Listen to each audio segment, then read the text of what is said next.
누가복음 22장 14절에서 23절까지 말씀을 함께 읽음으로 받겠습니다. 때가 이름에 예수께서 사도들과 함께 앉으사 이르시되 내가 고난을 받기 전에 너희와 함께 이 유월절 먹기를 원하였노라. 내가 너희에게 이르노니 이 유월절이 하나님의 나라에서 이루기까지 다시 먹지 아니하리라 하시고 이에 잔을 받으사 감사기도 하시고 이르시되 이것을 갖다가 너희끼리 나누라. 내가 너희에게 이르노니 내가 이제부터 하나님의 나라가 임할 때까지 포도나무에서 난 것을 다시 마시지 아니하리라 하시고 또 떡을 가져 감사기도 하시고 떼어 그들에게 주시며 이르시되 이것은 너희를 위하여 주는 내 몸이라. 너희가 이를 행하여 나를 기념하라 하시고 저녁 먹은 후에 잔도 그와 같이 하여 이르시되 이 잔은 내 피로 세우는 새 언약이니 곧 너희를 위하여 붓는 것이라. 그러나 보라, 나를 파는 자의 손이 나와 함께 상위 위에 있도다.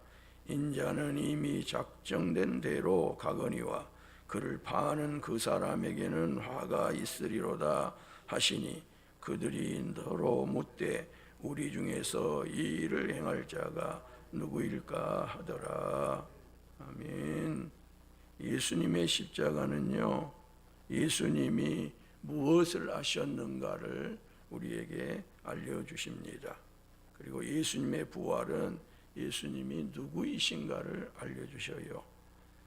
그래서 사순절 여정을 걸어가면서 예수님이 무엇을 하셨는가를, 내가 너희들에게 무엇을 했는 줄 아니, 이것을 가르쳐 주시기 위해서 기독교 2000년 역사는요, 예수님의 십자가를 앞에 두고 주일을 뺀 40일 동안은 내가 무엇을 했는지를 들어라, 내가 무엇을 했는지를 배워라, 내가 무엇을 했는지를 기억해라.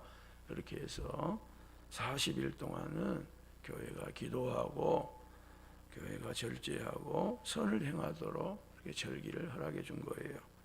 우리 개신교는 이 사순절을 별로 그렇게 중요하게 여기지 않았었어요. 그리고 그게 마치 가톨릭의 절기인 양 착각을 한 거예요. 이게 무지하면 그렇게 됩니다. 알지 못하면. 그리고 그게 이단들이 하는 것처럼 생각을 해요. 어느 시점인가 이 사순절의 중요성을 깨달은 거예요. 교회력이 얼마나 중요한지. 소위 말하는 나중에 들어오는 교회력이라고 그래가지고 대한민국에 3.1절 들어오고 8.15 들어오고 그런 건 교회력은 아닙니다. 그건 민족의 역사 가운데 중요하게 경험한 어떤 것들이지, 교회력에서 기독교가 2000년 동안 유지해온 이 사순절 매우 중요한 절기거든요. 그래서 어느 순간 한국교회가 그걸 깨닫고 이 사순절을 매우 중요하게 여기고 소중하게 여기고 있습니다.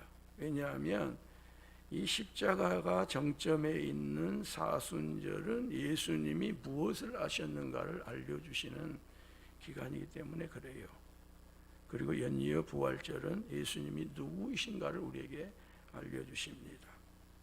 이제 예수님께서 십자가에 이르시기 전에 유월절을 준비를 하십니다.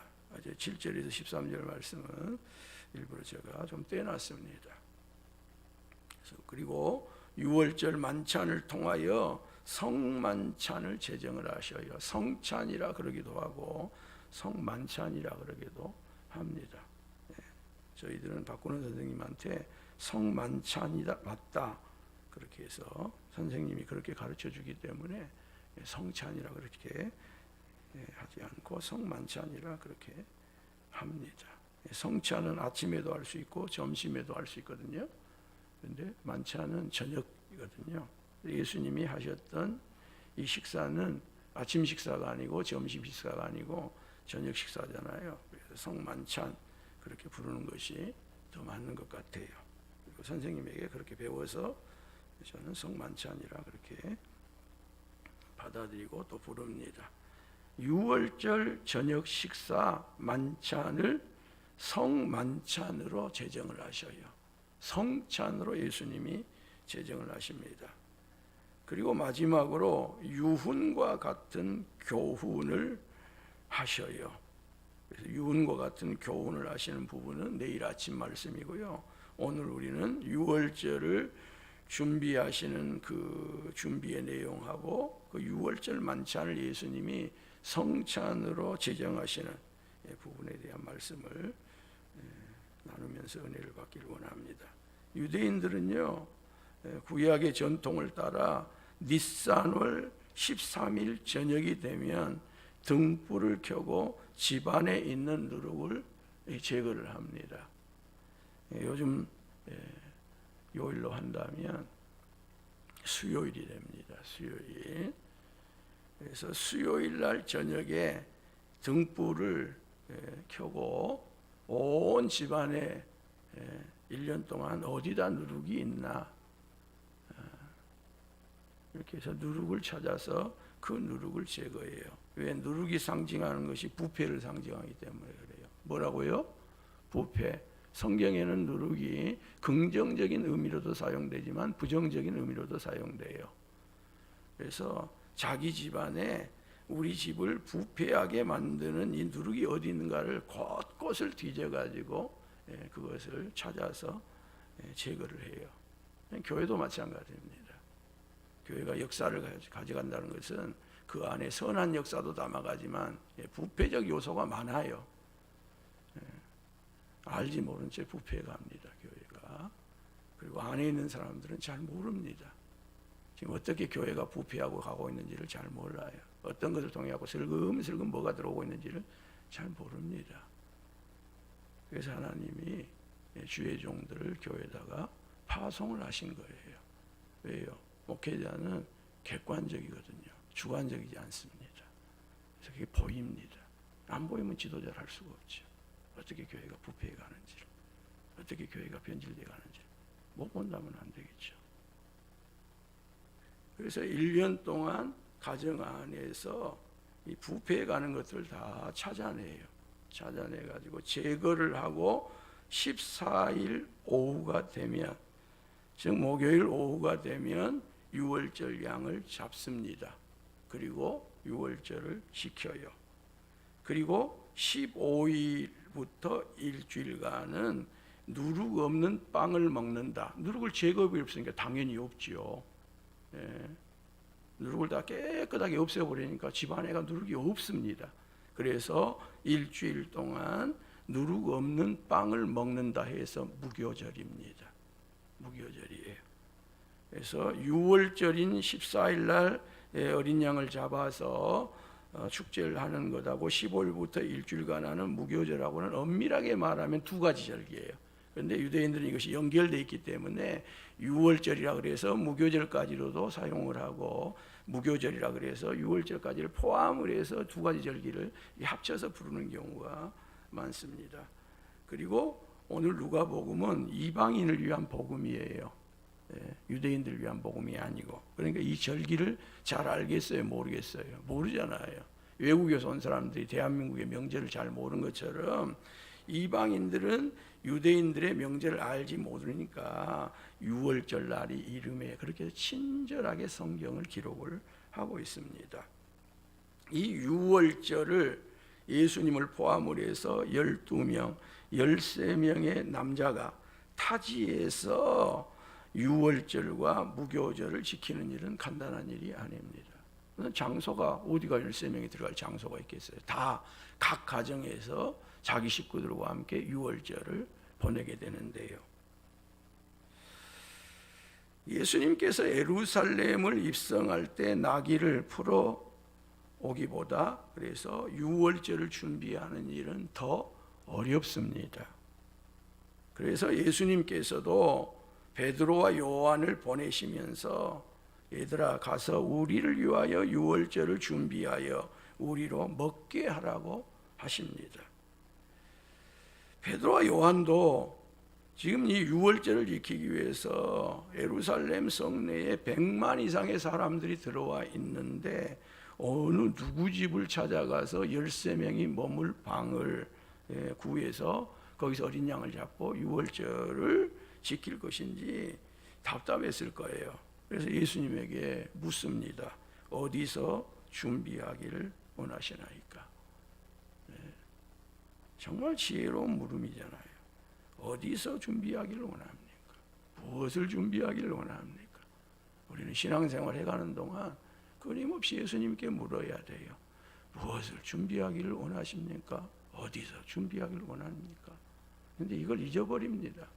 순식간에 잊어버려요. 물음이 없습니다. 그리고 사람끼리 만나서 의논을 해서 어떤 것을 결정을 하려고 해요. 그리고 그 결정이 대단한 것이냐, 절대적인 것이냐, 결의했다, 결정했다, 그리고 그걸 밀어붙이고 이렇게 갑니다. 예수님에게 묻는 게 없어요.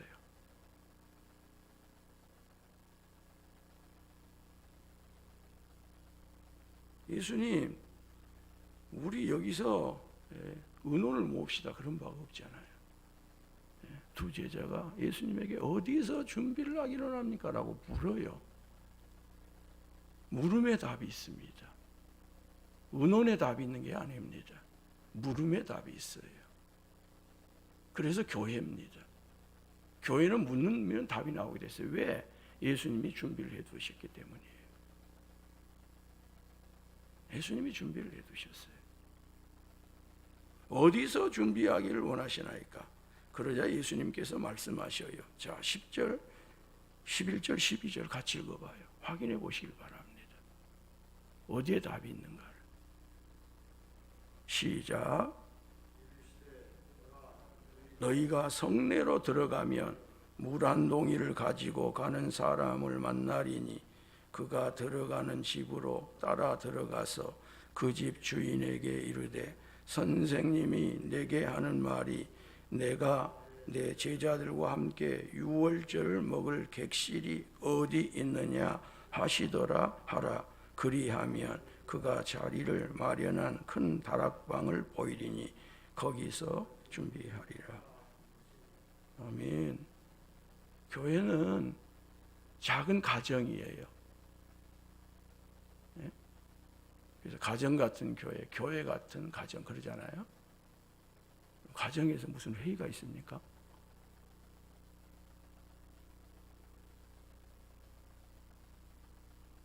교회는 가정같이 움직여야 돼요. 가정같이 움직여야 돼요. 병원 간다고 결의하고 갑니까? 내가 좀 어디가 아픈 것 같아. 병원에 좀 가봐야 될 것 같아. 아, 그래, 빨리 가봐야지. 빨리 서둘러 준비해요.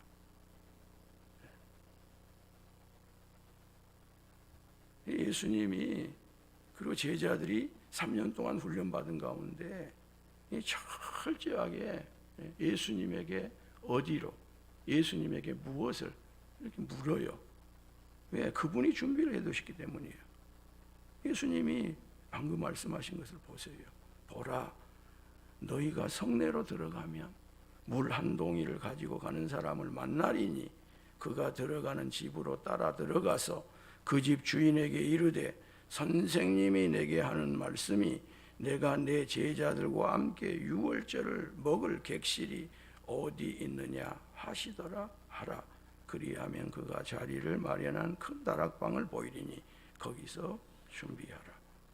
유월절을 준비할 장소의 첫 번째 사인은 유대인들에게서 물을 깃는 일은 여인들의 일입니다.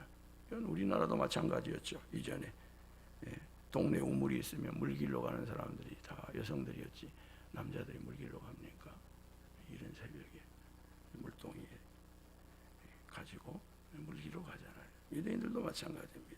그런데 오늘 여기 두 제자가 가면 다 여성들이 물동이를 메고 갈 텐데 그 중에 한 남자가 물동이를 메고 갈 거라는 거예요. 이게 주님의 준비예요. 어디서 준비하시겠습니까? 물으면요, 이런 답이 옵니다. 남자가 물동이를 메고 갈 거라는 거예요. 두 번째 사인은 물 한 동이를 메고 가는 한 남자를 뒤따라가서 그 집 주인에게 선생님, 내게 하는 말씀이 내가 내 제자들과 함께 유월절을 먹을 객실이 어디 있느냐 하시더이다. 그렇게 그 물동이를 메고 가는 주인에게 가서 말을 하면 객실을 어디 있느냐고 물을 텐데 그가 객실을 내놓지 아니하고 큰 방을 내놓을 거라는 거예요. 여기 객실이란 단어가 예수님이 강보로 싸서 구유에 누웠으니 이는 여관에 있을 곳이 없습니다. 그 여관과 같은 곳입니다. 왜? 갈릴리 출신들이 예루살렘에 올라왔으니까 선생님이 우리가 묵을 어디 숙소 여관이 없습니까? 이렇게 물으면 여관과 같은 그와 같은 조그마한 방을 내놓은 것이 아니고 큰 다락방을 내놓게 될 거라는 거예요. 그 집에서 가장 큰 방을. 이 사람이 굉장히 부유한 사람으로 13명이 비스듬히 누워서 식사를 할 수 있는 그와 같은 공간을 내놓을 거라는 겁니다.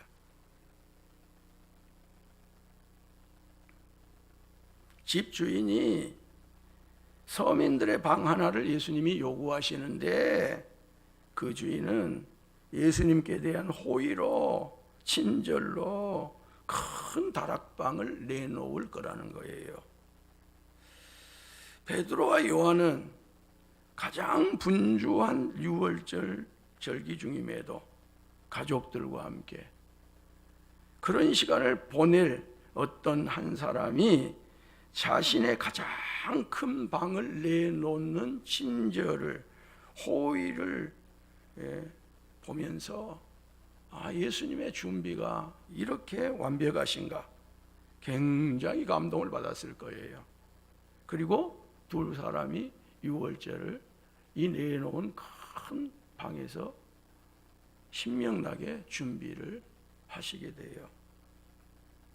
이제 유월절 잔치를 두 제자가 이렇게 예수님의 말씀대로 준비되어진 곳에서 준비를 해서 유월절 잔치를 먹을 때가 된 거예요. 그때 예수님께서 12사도와 함께 비스듬히 누우셔서 말씀을 해요. 내가 고난을 받기 전에 너희와 함께 이 유월절 먹기를 원하였노라. 이 유월절 식사는 예수님의 간절한 소원이었어요. 유다의 배신이 있었습니다. 내부적인 배신이 있었습니다.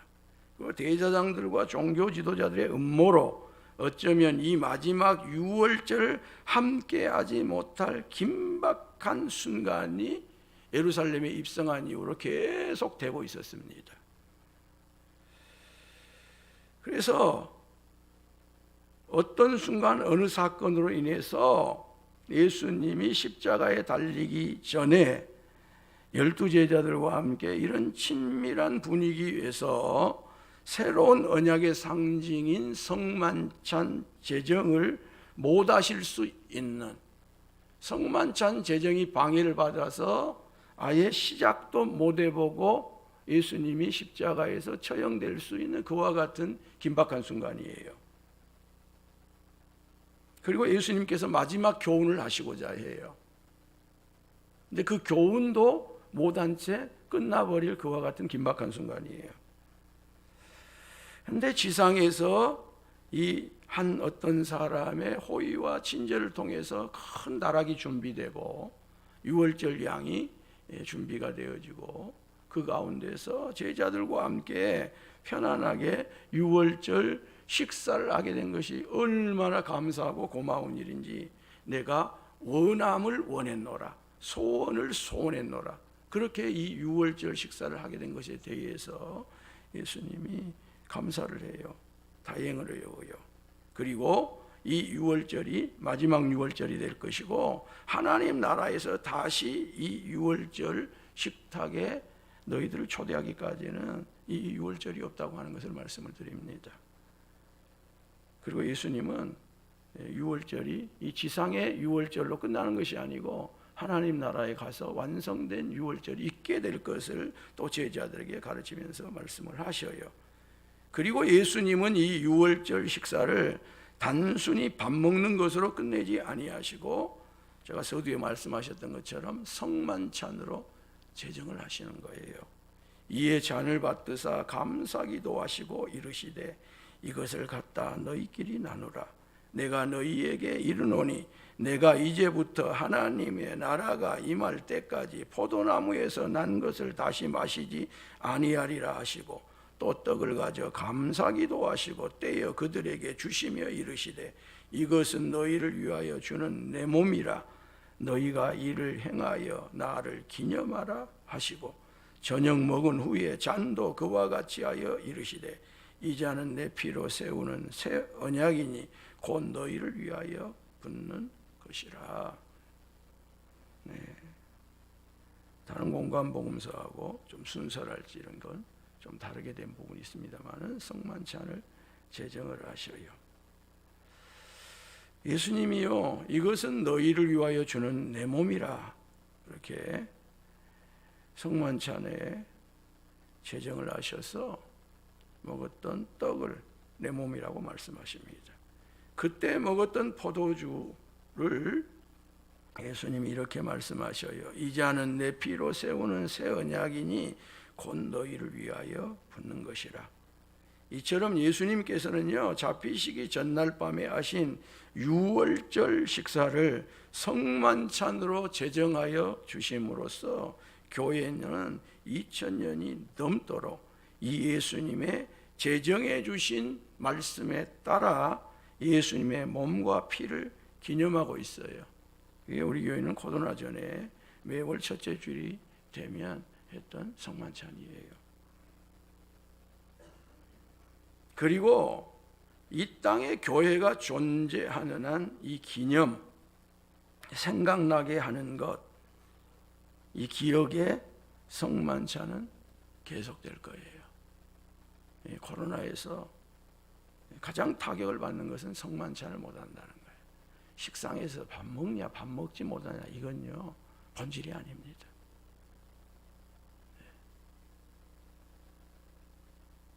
무엇을 지금 방해받고 있느냐 교회가 지금 무엇을 못하고 있느냐는 핵심을 잡아야 돼. 핵심을.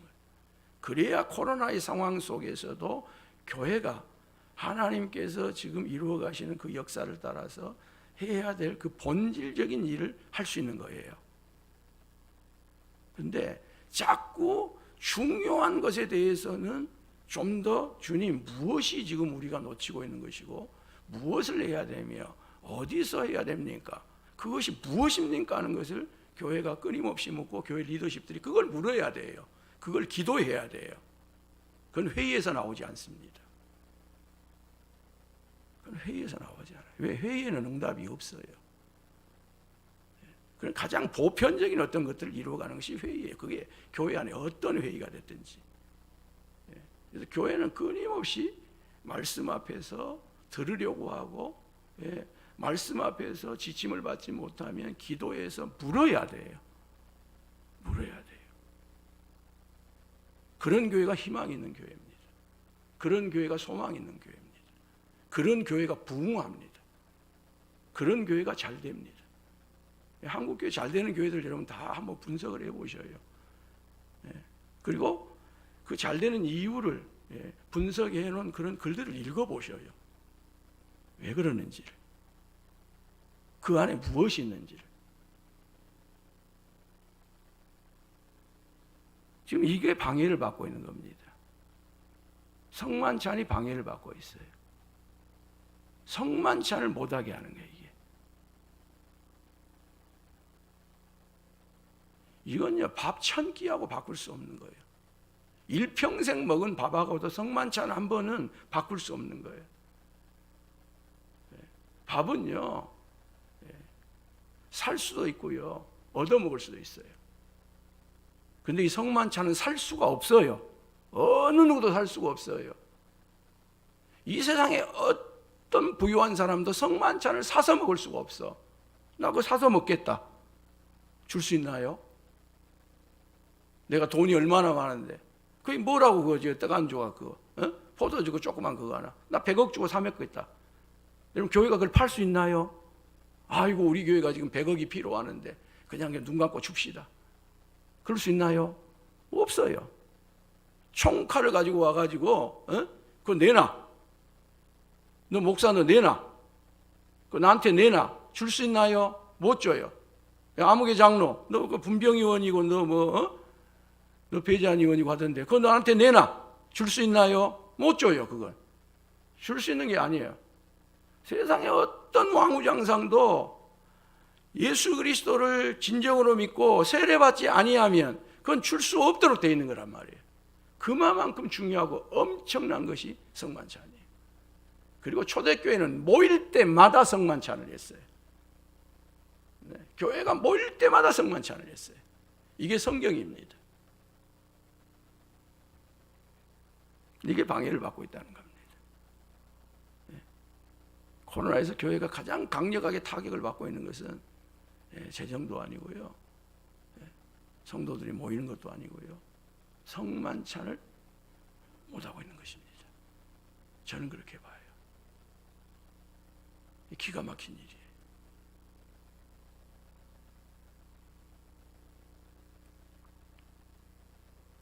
자, 이리고 성만찬이 끝났으면 참 얼마나 좋겠어요. 예수님께서 성만찬을 제정하신 이후에 배반자를 발표를 합니다. 배신자를 발표를 해요. 반역자를 발표를 합니다. 그러나 보라, 나를 파는 자의 손이 나와 함께 상 위에 있도다. 예수님께서는 이름을 직접적으로 거명하지 않습니다. 왜요? 장본인이 알고 있어요. 누가 알고 있어요? 장본인이 알고 있습니다. 그래서 예수님은 굳이 이름을 말하지 않습니다.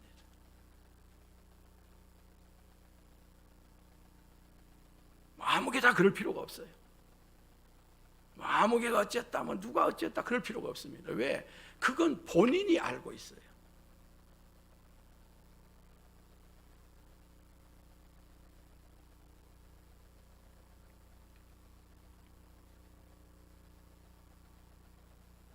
인자는 이미 작정된 대로 가거니와 그를 파는 사람에게는 화가 있으리로다.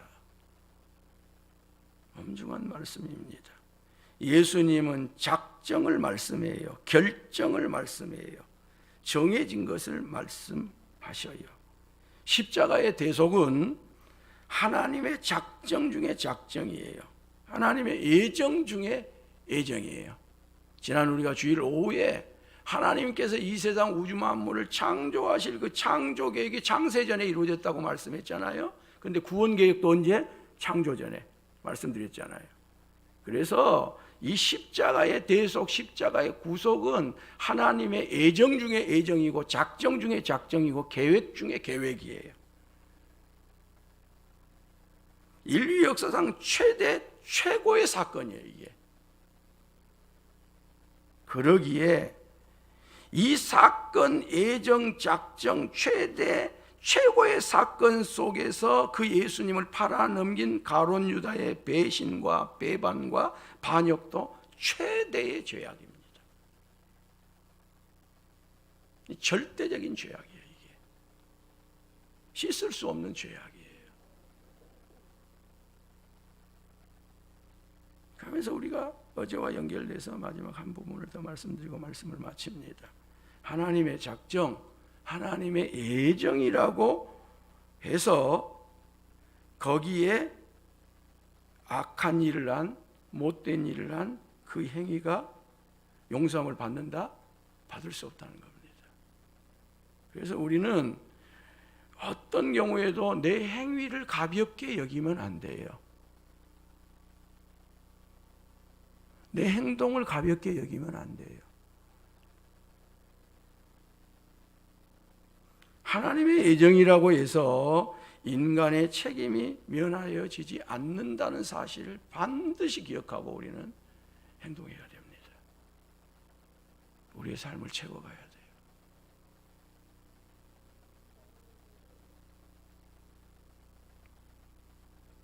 인간의 행위가 예정이라고 해가지고 하나님의 작정이라고 해가지고 정당화될 수 없다는 것입니다. 인자는 이미 그 작정된 대로 가거니와 그를 파는 그 사람에게는 화가 있으리로다. 이 오묘한 말씀 앞에 해당 사항이 없는 제자들은 묻습니다. 이게 참 또 놀라운 일입니다. 전혀 그것에 대해서는 해당 사항이 없는 사람들은 서로 물어요. 예수님 납니까? 예수님 납니까? 물어봐요. 근데 해당 사항이 있는 가룟 유다는 어째요? 안 물어봅니다.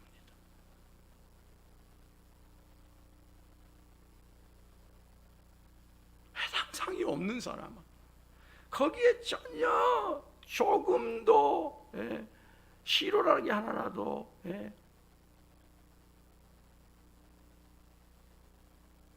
걸치지 않는 사람은 혹시 자기일까 봐서 묻는다니까요. 자기일까 봐서. 예수님 접니까? 혹시 예수님 접니까?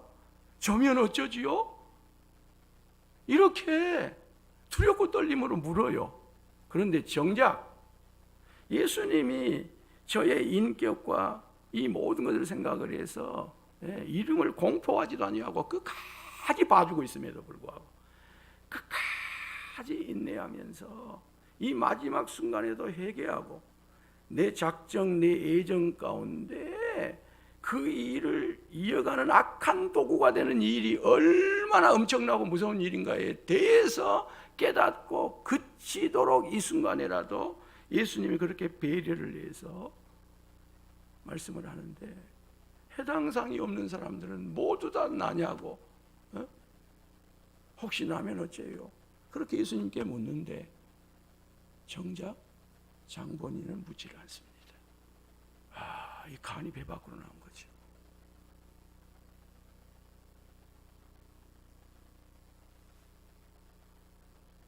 그래서 이게 사단이 부리는 귀신의 역사가 아니고 사단의 직접적 역사입니다. 이게 사단이 들어가 버린 역사입니다.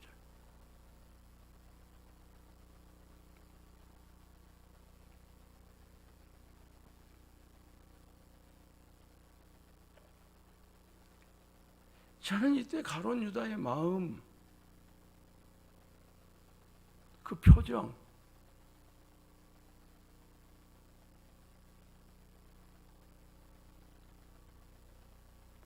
도대체 어떤 마음일까 이게? 도대체 어떤 표정일까?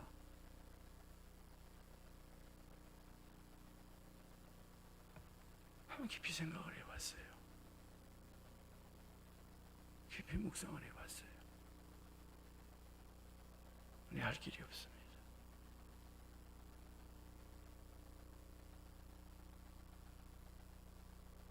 이게 10길 물속을 하는데 한 길 사람 속을 모른다고 하는 사람 마음입니다. 어둠이 지배해버린 마음이에요. 사단이 들어와 버린 마음이에요. 그리고 그런 태도와 자세와 행위입니다.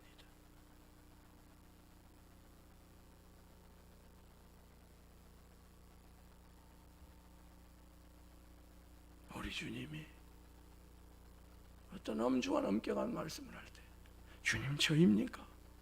혹시 저입니까? 이런 순전한 성도들 되기를 바랍니다.